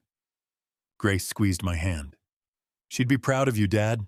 But as I sat there with surveillance cameras hidden in my walls, one question haunted me. When Brandon arrived in 2 days with his children, and his warm smile, and his promises of a fresh start, could I really sit across from him at my dinner table and act like nothing was wrong? I didn't know. But in 72 hours, I'd have to try. December 30th came too fast. I stood at the kitchen window at 4 o'clock, watching the road through the orchard. Grace stood beside me, her hand on my shoulder. You can do this, she said quietly. Then I saw the truck, silver familiar, kicking up dust as it came down the drive. They're here, Grace said. I took a breath and opened the door before Brandon could knock, forcing my face into something that might pass for a welcoming smile. Dad. He stepped forward and pulled me into a hug. It's so good to see you. I've missed this place. I made myself hug him back, made myself not stiffen, even though every instinct screamed to put distance between us. His arms felt wrong, like hugging a dangerous stranger. Good to see you too, I managed. Vanessa came up next, moving slowly, looking thinner and tired. Behind her, Ethan hung back near the truck hands in his pockets. 9 years old now, all long limbs and nervous energy. Then Lily came running, 6 years old and fearless, and threw herself at me with wholehearted trust. Grandpa, we're here. Can we see the apples? Can we see the barn? I picked her up, and she wrapped her arms around my neck, and I had to close my eyes because the weight of what I was doing threatened to break me. These children had no idea that in less than 48 hours, their world would shatter. Sure, sweetheart, I said. After dinner, we'll walk around. Grace's car pulled up 10 minutes later. We'd choreographed this, and she came in playing surprised. Oh, Brandon, I didn't know you'd be here. Brandon's expression flickered something cold and calculating, but then he smiled. Grace, Yeah, Dad invited us for New Year's. The tension between them was subtle but unmistakable. Brandon didn't like that Grace was here. I could see it in the way his jaw tightened. While they got settled upstairs, I heard Lily's voice drifting down. Daddy, can we build a snowman tomorrow if it snows? Brandon's response warm and gentle. Sure, princess, whatever you want. I stood in the kitchen listening and felt something crack inside me. How could the same man who spoke to his daughter with such tenderness be the same man who'd switched out my medication? Grace touched my arm. Don't try to understand it, Dad. Just focus on getting through the next 48 hours. Dinner was the hardest thing I'd done in 64 years. I'd cooked the kind of meal Caroline used to make roast chicken, mashed potatoes, green beans, apple pie. We sat down with careful civility, the kids' energy providing cover for the adults' careful dance. How were the apples this year? Vanessa asked. Good crop, I said, keeping my voice steady. The Honey Crisps did especially well. Brandon cut his chicken carefully. I remember when you planted those trees. I must have been, 12, 13. He'd been 13, and he'd helped me dig the holes, and Caroline had made lemonade. 13, I said. You helped me dig the holes. Brandon smiled, that warm, nostalgic smile that would have fooled anyone who didn't know what I knew. Good memory, Dad. I wanted to scream. Instead, I took a bite of chicken and tried not to choke on it. After the kids ran off to play, Brandon set down his fork and looked at me with false concern. Dad, have you thought more about the future? Maybe we should talk about estate planning, just in case anything happens. It would give me peace of mind knowing you have everything in order. The table went quiet. I remembered Bennett's instructions. Act natural. Don't refuse outright, but don't commit. Let's enjoy the holiday first, I said. We'll talk about it after New Year's. No rush. Brandon's eyes flickered frustration, but his smile stayed in place. Sure, Dad. No rush. Grace's foot found mine under the table. You're doing great, but I'd seen the tension in Brandon's shoulders when I'd deflected. He was impatient. The plan wasn't moving fast enough. After dinner, while Vanessa helped with dishes, Brandon found me in the kitchen. Dad, can I check the barn tomorrow? Every muscle went rigid. The barn. Yeah. Remember in July I noticed some boards looked loose. I want to make sure it's safe, especially if the kids are going to play in there on that tire swing. I forced myself to look at him, to meet his eyes. Sure, I heard myself say. That's thoughtful of you. No problem. I'll take a look first thing in the morning. He patted my shoulder and walked away whistling. I stood frozen until I saw Grace in the doorway with her phone. A moment later, my phone buzzed. He's going for the barn, I'm telling Bennett. The evening dragged on with false normalcy. Brandon and Vanessa got the kids ready for bed. I heard Lily's protests. Just 5 more minutes. And Brandon reading a bedtime story, his voice gentle and calm. When they came back downstairs, we made small talk about nothing that mattered. Weather, Christmas, Ethan's baseball, all performance while hidden cameras recorded everything. At 9 o'clock, Brandon yawned. Long drive. Think I'll turn in. He hugged me goodnight, actually hugged me, and I made myself return it without flinching. Sleep well, Dad. You too. After he went upstairs, I sank onto the couch, like my strings had been cut. Grace sat beside me. You did great, Dad. You really did. I don't know if I can do this for 2 more days. I said, my voice rough. Pretending I don't know what he's planning. You can. Because you have to. Because in 48 hours, this will be over. Brandon will be arrested. Diane Crane will be arrested. And you'll be safe. I looked at Caroline's photograph. I'm doing this for you, I whispered. For the land you loved.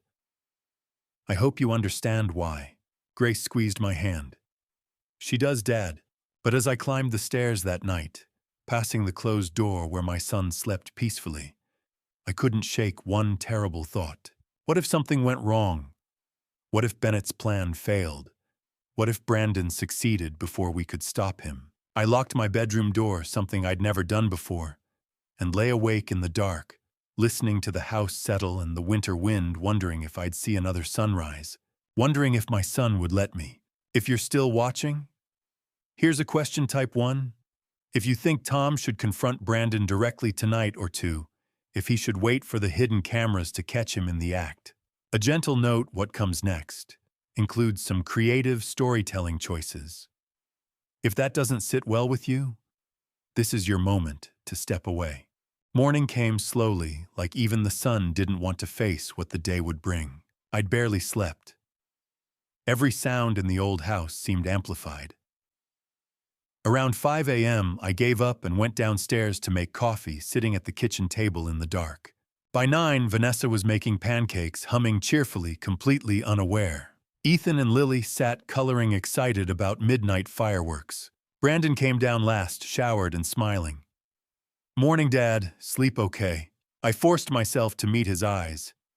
Well enough. He poured coffee, leaned against the counter. "I'm going to check that barn board this morning. Get it taken care of before the kids start playing out there." My heart stopped. This was it. My back's been acting up. I said exactly like Bennett had coached me. "You go ahead. Just be careful." "No problem, Dad. Won't take long." He headed out toward the barn. The clock read 10:15. I sat with Grace, a plate of pancakes in front of me that I couldn't eat. Grace's hand found mine under the table, squeezed once. Hard. 25 minutes passed. At 10:35, Brandon came in, brushing sawdust off his jeans, looking pleased. "All fixed, Dad. Board's solid now. Should be safe for the kids." Thank you," I managed. Grace's phone buzzed. She looked down, relief crossed her face. Later, she whispered, "Bennett got it. All of it. She'll come tonight to show us the footage." The afternoon dragged. Brandon took the kids to the ridge, playing the loving father. Vanessa helped me prepare dinner, making strained small talk. At 7 o'clock, Bennett slipped inside, carrying a tablet. "We need to talk. Somewhere private." In my study, she set the tablet on the desk. "You need to see this. So there's no doubt, no room for second-guessing yourself." She pressed play. The barn loft. Timestamp 10:17 a.m. Brandon appeared at the top of the ladder, glanced back toward the door, then moved to the third plank, the one I'd repaired last week. He pulled out a small crowbar. My breath caught. He knelt beside the board I'd fixed, wedged the crowbar underneath and applied pressure. The new nails groaned, lifted. He worked carefully until the nails were 3/4 out. Then he tested the board with his hand, pressed down.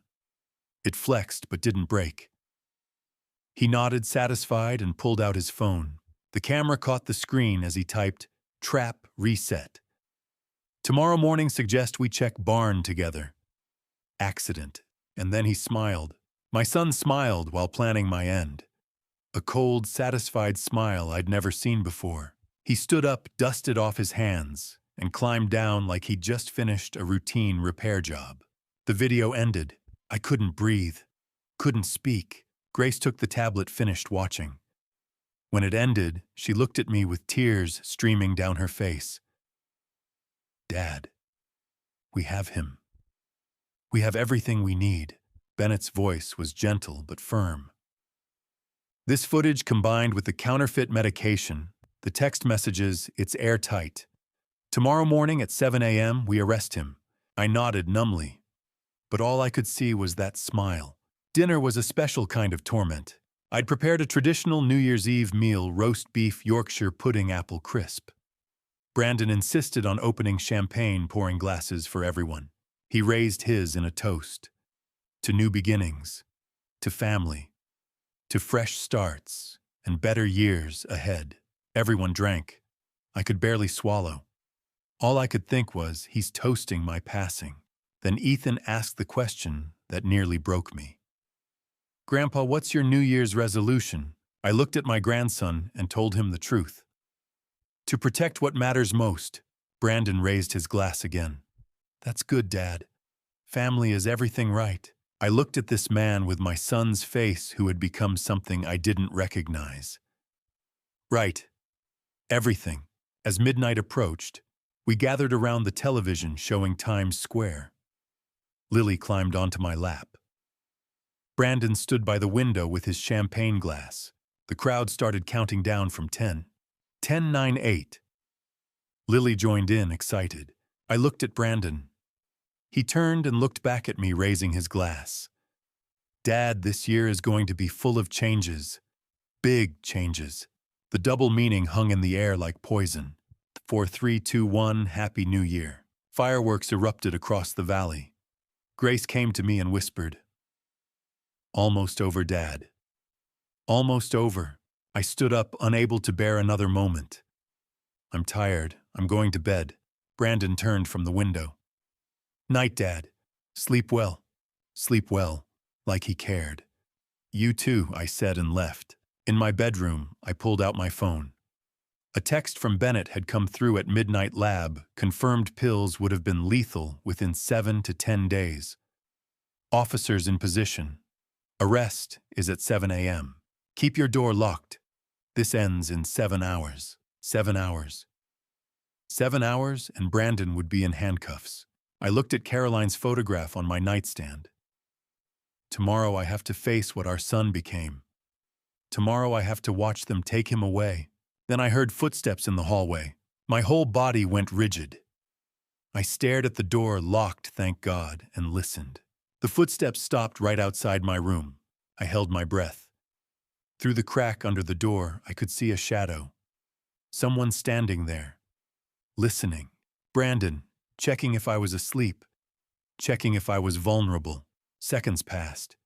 Maybe a minute. I lay down fully clothed and closed my eyes, forcing my breathing to stay slow and even. Finally, the shadow moved. The footsteps walked away. A door closed. I lay there in the dark, eyes open, staring at the ceiling. 7 hours until sunrise. 7 hours until arrest. 7 hours until I'd know if Bennett's plan worked, or if my son had one more backup plan. I didn't sleep. Just lay there counting the minutes until dawn, praying I'd live to see it, praying my grandchildren wouldn't wake up to a tragedy they'd never understand. And somewhere in the house, my son slept peacefully, dreaming about the future he'd planned. A future that would end in 7 hours with handcuffs and charges and the complete destruction of everything he'd hoped to gain. But first I had to make it to morning. First, I had to survive the night. I didn't sleep.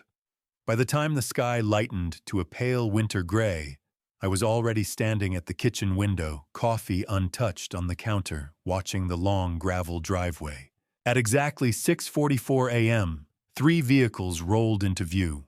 First came Detective Laura Bennett's unmarked sedan, a dark blue Chevy Malibu with tinted windows. Behind her, 2 Chelan County patrol cars, white with green stripes. Their light bars dark, but their presence unmistakable. They parked in a careful line near the barn engines, idling exhaust pluming in the January cold. My heart hammered. I set down the mug. Bennett stepped out first.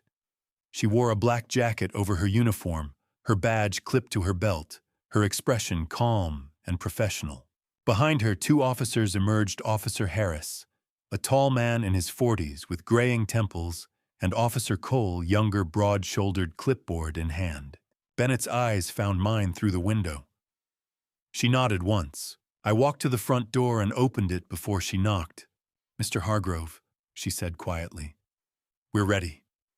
I nodded. My voice came out steady, though my hands were shaking. "He's upstairs, second door on the left." Grace appeared at the top of the staircase, already dressed. She must have heard the cars. Her face was pale, but her jaw was set. She gave me a small, firm nod and stepped aside as Bennett and Officer Harris climbed the stairs. I stayed in the hallway, my back against the wall, listening. A soft knock. Then Bennett's voice, clear and calm. "Brandon Hargrove, this is Detective Laura Bennett, Washington State Police. Please open the door." A pause. Then a muffled voice, Brandon's, groggy and confused. "What?" The door opened. Brandon Hargrove. Bennett said, "I have a warrant for your arrest. You are being charged with attempted elder abuse, tampering with prescription medication, and conspiracy to commit harm. You have the right to remain silent." "What?" Brandon's voice shot up sharp with panic. "What are you talking about?" I heard footsteps, Brandon stumbling into the hallway. I forced myself to look up. He stood there in a white t-shirt and sweatpants, his hair disheveled, his face twisted in shock and disbelief. His eyes locked onto mine. "Dad," his voice cracked. "Dad, what is this?" I met his gaze. For a moment I saw the little boy who used to ride on my shoulders through the orchard, who laughed when the apples fell into his basket. But that boy was gone. "You know what this is," I said quietly. His face went white. No, Dad, I don't." Bennett stepped forward, Harris at her side. "Mr. Hargrove, we have evidence that you tampered with your father's heart medication, replacing lisinopril with a compound designed to induce cardiac arrest. We also have video footage of you resetting a trap in the barn yesterday morning. You are under arrest." Brandon's mouth opened and closed. "That's insane. That's Dad, you can't believe this." I saw the pills," I said. My voice was steady now, almost cold. "I saw the barn board. I know about Diane Crane." His face drained of all color. For a second, he looked like he might collapse. "Turn around, Mr. Hargrove." Harris said, his tone firm but not unkind. Brandon didn't move. His eyes stayed locked on mine, wide and desperate. "Dad, please. I'm your son." "Turn around," Harris repeated. Slowly, Brandon turned. Harris pulled his arms behind his back and snapped the cuffs on. The metallic click echoed in the narrow hallway. That's when I heard the scream. "Brandon!" Vanessa appeared at the end of the hall, wrapped in a robe, her face flushed with sleep and confusion. Her eyes darted from Brandon to the officers, to me. "What's happening, Tom? What's going on?" Bennett stepped forward, her voice gentle but firm. "Mrs. Hargrove, your husband is under arrest. I'm Detective Laura Bennett with the Washington State Police. I need you to stay calm." "Arrest!" Vanessa's voice climbed into a wail. "For what, Tom? Tell me what's happening." Before I could answer, two small figures appeared behind her, Ethan and Lily, both in pajamas, their faces crumpling with fear. "Mommy," Lily whispered, her voice tiny. "Why are they taking Daddy?" Grace moved fast. She stepped past Vanessa and knelt in front of the children, her voice soft and steady. "Hey guys, come with Aunt Grace, okay? Let's go downstairs and have some hot chocolate." Ethan's eyes were wide and wet. "Is Daddy in trouble?" Grace didn't answer. She just took their hands and led them down the stairs, away from the scene, away from the truth they were too young to understand. Vanessa stood frozen, her hand over her mouth, tears streaming down her face. "Tom," she whispered, "please, tell me this is a mistake." I wanted to. God, I wanted to tell her it was all a misunderstanding, that everything would be fine. But I couldn't. "It's not a mistake," I said quietly. She crumpled against the wall, sobbing. Bennett nodded to Harris and Cole. "Let's go." They walked Brandon down the stairs, his head bowed, his shoulders shaking. I followed at a distance, my legs heavy, my chest tight. At the front door, Brandon stopped. He turned to look at me one last time. "Auden," he said, his voice breaking. "Please, I'm your son. Don't let them do this." I looked at him, really looked at him. And for the first time in my life, I didn't recognize him. "You stopped being my son the day you put poison in my medicine," I said. His face crumpled. Harris guided him out the door. I watched through the window as they walked him to the patrol car. He stumbled once, and Cole steadied him. They put him in the back seat, his head hanging low, his hands cuffed behind him. The door slammed shut. Grace came to stand beside me. She didn't say anything. She just placed her hand on my shoulder and squeezed. Bennett approached her, expression calm. Mr. Hargrove, I want you to know that Phoenix police arrested Diane Crane 20 minutes ago. She's in custody. You're safe now. I nodded, though I didn't feel safe. I didn't feel anything except a vast, hollow ache. The patrol car pulled away, gravel crunching under its tires. I watched until it disappeared around the bend, until the red taillights faded into the gray January morning. Behind me, I could hear Vanessa crying in the living room. Ethan and Lily's small voices asking Grace questions she couldn't answer. I closed my eyes. It was over. By 9 o'clock, the house had fallen into a strange, hollow quiet. Grace had taken Ethan and Lily upstairs, distracting them with a puzzle. Vanessa sat on the couch, her face pale and swollen hands trembling. I sat across from her in Caroline's old armchair. Detective Laura Bennett sat between us, a thick manila folder on the coffee table. Mrs. Hargrove, Bennett began, her voice calm and steady. I need you to understand what your husband has been accused of and why we arrested him. Vanessa's eyes were red-rimmed, her voice barely a whisper. I don't understand any of this. Bennett opened the folder. Then let me show you. She laid out the first document, a court filing stamped with the Spokane County Clerk's seal. On April 18th last year, your husband filed for Chapter 11 bankruptcy. His construction company had liabilities totaling $580,000. Vanessa stared at the paper. I knew we had debts. Brandon told me it was temporary. Bennett slid another page across. $280,000 was owed to an illegal casino in Riverside. He'd been gambling there since June. Vanessa's breath hitched. Gambling. Yes. And there's more. Bennett pulled out a photograph, Brandon and a dark-haired woman sitting close together at a casino bar, his arm around her shoulders. Vanessa's hand flew to her mouth. Who is that? Her name is Diane Crane, 35 years old, from Phoenix. Criminal record, wire fraud, identity theft. She and your husband have been in contact since June 14th. We've recovered 247 text messages between them. Vanessa shook her head, her voice rising. He was having an affair? Yes, but it wasn't just an affair, Mrs. Hargrove. It was a conspiracy. Bennett laid out another sheet, a transcript of text messages. December 20th. Brandon wrote to Diane, he took the pills. They'll take effect soon. Vanessa's face went white. What pills? Bennett looked at me. I cleared my throat. My heart medication. Brandon tampered with it. He replaced my lisinopril with something else, something that could have ended my life. Vanessa's eyes widened. No, that can't be true. It is, I said quietly. The state toxicology lab confirmed it. The pills were laced with potassium chloride and a diuretic designed to cause a heart attack within a week. She stared at me, mouth opening and closing soundlessly. Bennett continued. We also have video footage of your husband resetting a trap in the barn on December 31st. He tampered with a board in the loft, rigging it so Mr. Hargrove would fall through if he stepped on it. The fall would have been fatal. Vanessa's hands covered her face. A broken sob escaped. No. Grace came down the stairs, moving quietly to sit beside Vanessa. She placed a hand on her shoulder. Vanessa, this isn't your fault. You didn't know. Vanessa shook her head, tears streaming. I knew we were in trouble.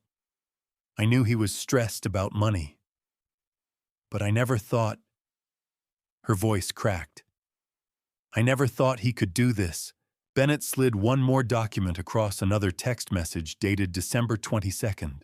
Diane to Brandon.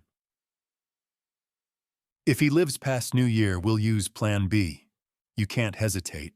Vanessa read it, her breath coming in short, shallow gasps. She looked up at me, eyes filled with anguish. Tom, I'm so sorry. I brought him into your life. I married him. I didn't see... Stop. I said, my voice firm but gentle. You couldn't have known. He hid it from all of us. She crumpled forward, shoulders shaking. Grace wrapped an arm around her. Bennett closed the folder. Mrs. Hargrove, your husband is being held without bail. The district attorney is pursuing charges of attempted elder abuse conspiracy to commit harm and tampering with prescription medication. Diane Crane has also been arrested in Phoenix. Vanessa lifted her head, her voice hoarse. What do I do? Bennett's expression softened. You take care of yourself and your children. You're not responsible for his choices. If you want to file for divorce and seek full custody, the state will support you. Vanessa nodded slowly. I'll take the kids and leave today. They don't need to see any more of this. That's a good decision, Bennett said. An hour later, Vanessa was upstairs packing. Grace helped while I stood in the hallway listening to the quiet shuffle of movement. Ethan and Lily came down the stairs, faces confused and tear-streaked. Ethan looked up at me, his voice small. Grandpa, why is Daddy in trouble? I knelt down slowly and looked into his wide, worried eyes. Your dad made some very bad choices. He did things that hurt people, things that weren't right. The police are making sure he can't hurt anyone else. Ethan's lip quivered. Did he hurt you? I hesitated, then nodded. He tried to. But I'm okay now. Lily stepped forward and wrapped her small arms around my neck. I love you, Grandpa, she whispered. My throat tightened. I hugged her back. I love you too, sweetheart. That will never change. Vanessa appeared at the top of the stairs with 2 suitcases. Her eyes met mine, filled with shame, sorrow, and something like gratitude. Thank you.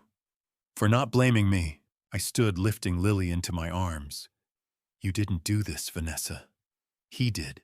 She nodded, tears slipping down her cheeks. Grace carried the bags to the car, while Vanessa herded the children outside. At the door, Ethan turned back one more time. Will we see you again, Grandpa? Anytime you want, I said, my voice breaking just a little. This will always be your home. He nodded, then followed his mother into the cold January morning. I stood in the doorway, watching their car pull away down the same gravel driveway that had swallowed the police cruiser just hours before.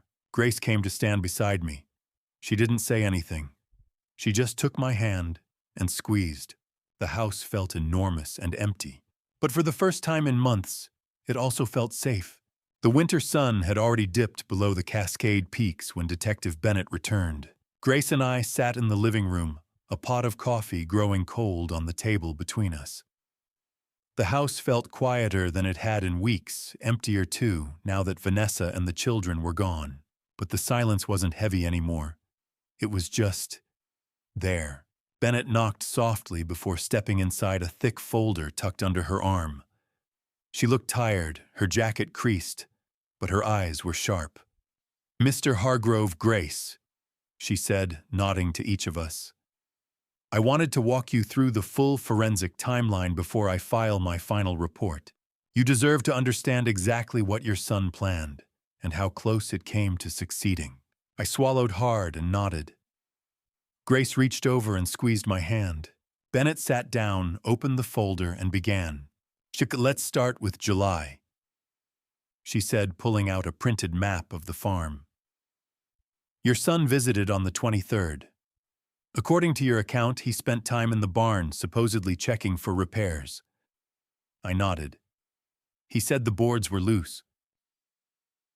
They were, Bennett said, but not by accident. We found crowbar marks on the support beam beneath the 3rd board in the loft, 1 inch wide, consistent with a standard pry bar. The nails were lifted approximately 3/4 of an inch, reducing the board's load capacity from roughly 180 pounds to about 40. Grace's breath caught. 40 pounds! Yes. Bennett's voice was calm, clinical. You weigh 180 pounds, Mr. Hargrove. If you'd stepped on that board, it would have collapsed immediately. The fall is 12 feet onto concrete. For a man your age, the survival rate for that kind of impact is less than 30%. I felt the room tilt slightly. I'd walked past that board a dozen times. I'd stood on it checking the rafters the day before Brandon reset the trap. Bennett continued. We believe he tested the trap during his July visit, then waited to see if you'd fall on your own. When you didn't, he moved to Plan B. She pulled out another document, a pharmacy log. On July 24th, the day after he left your farm, a man identifying himself as Tom Hargrove's son entered the Mediquick pharmacy on Wenatchee Avenue. He told the clerk his father needed an early refill because he was traveling. The clerk, following protocol, asked for identification. He showed a driver's license with your name and his photo. A fake ID, huh? Grace said, her voice tight. Correct. The man received a bottle of lisinopril, 20 milligrams, or what appeared to be lisinopril. Our lab analysis shows the pills contained 40 milliequivalents of potassium chloride and 25 milligrams of hydrochlorothiazide, a diuretic. No lisinopril at all. I stared at the report, the chemical formulas blurring together. That combination, Bennett explained, causes severe hyperkalemia, dangerously high potassium levels in the blood. Within 7 to 10 days, it triggers arrhythmia, chest pain, confusion, and ultimately cardiac arrest. To a medical examiner, it would look like natural heart failure, especially in a 64-year-old man with a pre-existing prescription for heart medication. Grace's hand tightened around mine. He was going to poison him slowly. Yes. Bennett's tone didn't waver. And if the pills didn't work fast enough, he had the barn trap as a backup. She flipped to another page, text transcripts, highlighted in yellow. On November 10th, Diane Crane sent your son detailed instructions. He needs to trust you. Be warm. Apologize. Make him believe. Your son followed those instructions precisely. He called you on November 14th, the first contact in 4 months. He was affectionate, apologetic, eager to reconnect. He asked to visit for New Year. I closed my eyes. That call had felt so real. I'd let myself hope. Bennett's voice softened just a fraction. You weren't wrong to hope, Mr. Hargrove. He knew how to manipulate that hope. That's what made him dangerous. She laid out the final timeline. December 30th. Your son arrived with his family. He brought the counterfeit pills with him, ensuring you'd take them during his stay. December 31st, he reset the barn trap, making sure the board was loose enough to fail under your weight. His plan was to suggest checking the barn together on January 1st, after you'd been weakened by the medication. You'd step on the board, fall, and he'd call 911 claiming it was a tragic accident. Grace's voice was barely a whisper. And then he'd inherit the farm.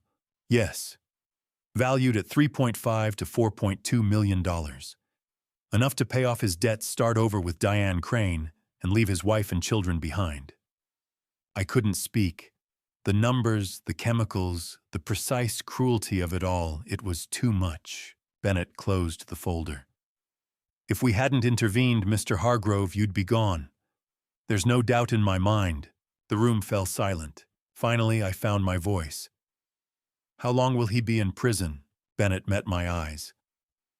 Attempted elder abuse conspiracy to commit harm, tampering with prescription medication, in Washington state, that's 15 to 25 years.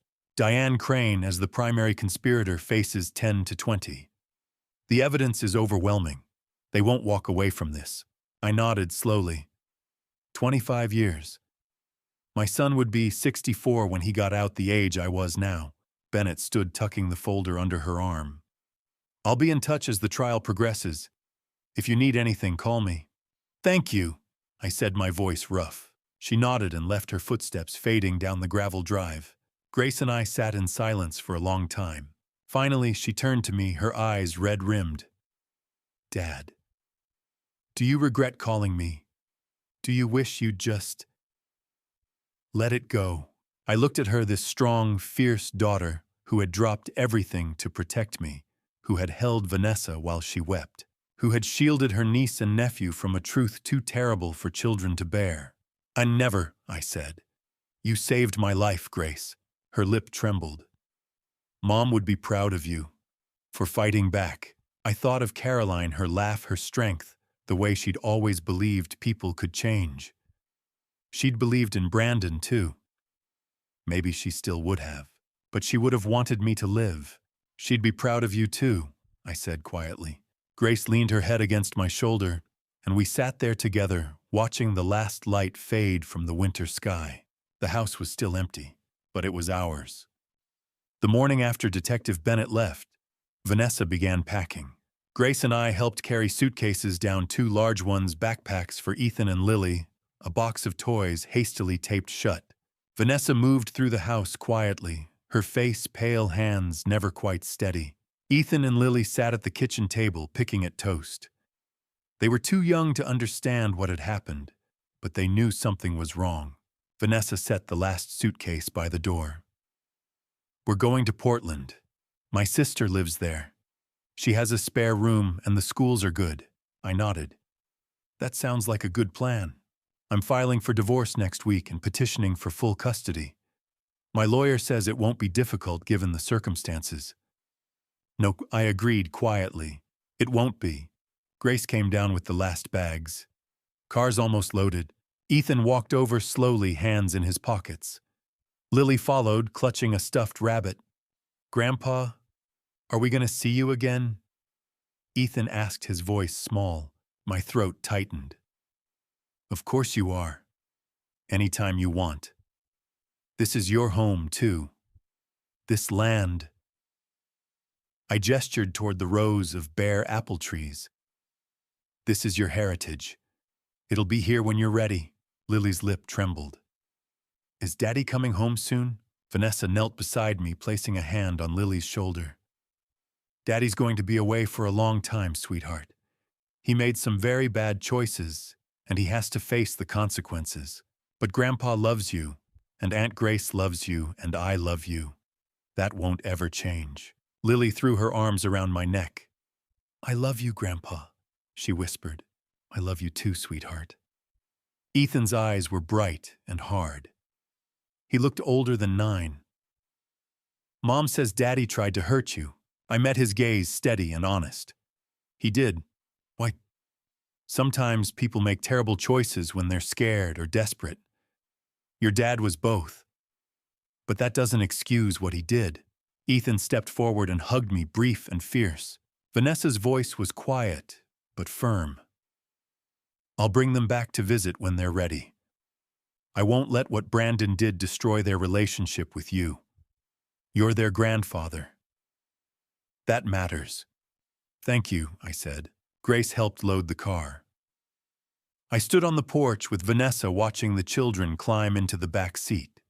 "Tom, thank you for not blaming me," Vanessa said. "You didn't do this. He did." She nodded, tears slipping down her cheeks. Then she got into the car and pulled slowly down the gravel driveway. Grace and I stood side by side watching the car disappear. "I lost my son," I said quietly. "But I hope I didn't lose my grandchildren." Grace slipped her hand into mine. "You didn't lose them, Dad. They'll come back." The house felt emptier than ever, but it was still ours. 3 months later, spring came to Wenatchee Valley. The apple trees bloomed in waves, first the early galas, then the Honeycrisps, then the Granny Smiths. 10,000 white petals unfurled beneath the Cascade Range, filling the air with sweetness. I walked the rows every morning, checking for frost damage, inspecting the grafts Grace and I had made in February. My knees ached, but I didn't mind. The work felt like living. In March, Brandon had accepted a plea deal. 18 years in state prison for attempted elder abuse conspiracy to commit harm and tampering with prescription medication. Diane Crane received 15 years. "It's over, Mr. Hargrove," Detective Bennett had said. "You're safe." I'd thanked her, but over wasn't quite the right word. The legal battle was done, but the wound was still fresh. Vanessa had finalized her divorce in February, with full custody of Ethan and Lily. True to her word, she brought them to visit once a month. Brief, careful visits where the children ran through the orchard and asked questions about apples and seasons. They didn't ask about their father. I didn't bring him up. Grace came every weekend. Together, we'd replanted damaged sections, repaired the barn, and installed a new security system, cameras at every entrance, motion sensors along the driveway, a panic button beside my bed. I'd also rewritten my will. 60% of the farm would go to Grace with the condition that she maintain the orchard for at least 10 years. The remaining 40% would be held in trust for Ethan and Lily to be released when each turned 25. I joined a support group for elder abuse survivors, too. Once a week, we gathered and shared our stories. We didn't offer easy solutions, but we listened, and sometimes that was enough. One afternoon in mid-April, I stood in the center of the orchard, surrounded by white blooms. The sun was warm on my shoulders. A light breeze carried the scent of apple blossoms and fresh earth. The Cascade peaks still wore crowns of snow glittering against the blue sky. I thought of Caroline. She used to walk these rows with me every spring, her laughter bright as sunlight. She'd believed in second chances, believed people could change. She'd believed in Brandon, too. Maybe she would have forgiven him. Maybe in time I would, too. But forgiveness didn't mean forgetting. It didn't mean letting him off the hook. You were right, I said aloud. I trusted him too long, but in the end I trusted myself. I knelt and planted a new sapling, a young Honeycrisp, Caroline's favorite. Its roots were small and fragile, but they'd grow. In 10 years, it would bear fruit.